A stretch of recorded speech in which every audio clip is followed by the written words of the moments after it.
Chapter 3 optics and refraction. Optics and refraction, प्रकाशिकी और अपवर्तन। प्रकाशिकी ऑप्टिक्स भौतिक की वह शाखा है जो प्रकाश के व्यवहार, गुणों और पदार्थों के साथ इसकी अंतःक्रिया का अध्ययन करती है। अपवर्तन रिफ्रैक्शन प्रकाश के एक पारदर्शी माध्यम से दूसरे में प्रवेश करने की अपनी दिशा बदलने की घटना है जो विभिन्न माध्यमों में प्रकाश की गति में अंतर के कारण होती है। मुख्य रूप से प्रकाश किरणें सीधी रेखा में चलती हैं। प्रकाशिकी ऑप्टिक्स।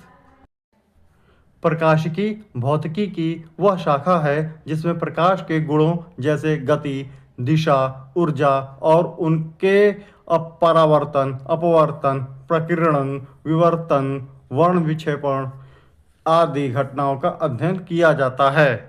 इसमें प्रकाश को अक्सर किरणें, लाइट रेस के रूप में मानकर उसके व्यवहार का विश्लेषण किया जाता है। लेंस, दर्पण, प्रिज्म, दूरदर्शी, सूक्ष्मदर्शी आदि प्रकाशिकी यंत्र भी प्रकाशिकी का ही उदाहरण है। प्रकाश का अपवर्तन, रिफ्रैक्शन ऑफ लाइट। जब प्रकाश की किरणें एक पारदर्शी माध्यम ट्रांसपेरेंट मीडियम से दूसरे पारदर्शी माध्यम में प्रवेश करती है तो वह अपने मूल रास्ते से थोड़ी मुड़ जाती है या विचलित हो जाती है। प्रकाश के इस मुड़ने की घटना को ही प्रकाश का अपवर्तन कहते हैं।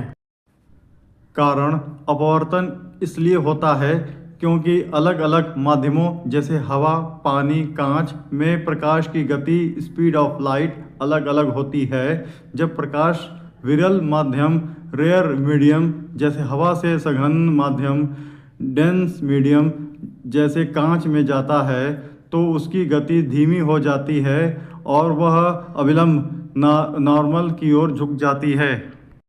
अपवर्तन का अर्थ और मूल सिद्धांत। अपवर्तन का अर्थ है किसी पारदर्शी माध्यम से दूसरे पारदर्शी माध्यम में जाते समय प्रकाश के रास्ते दिशा का मुड़ना अपवर्तन है।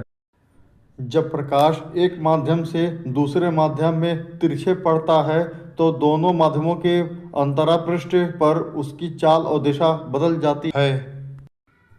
यदि प्रकाश की किरण दो माध्यमों की सतह पर लंबवत पड़े तो दिशा नहीं बदलती है, लेकिन तिरछी आपतित किरणें में अपवर्तन अवश्य होता है।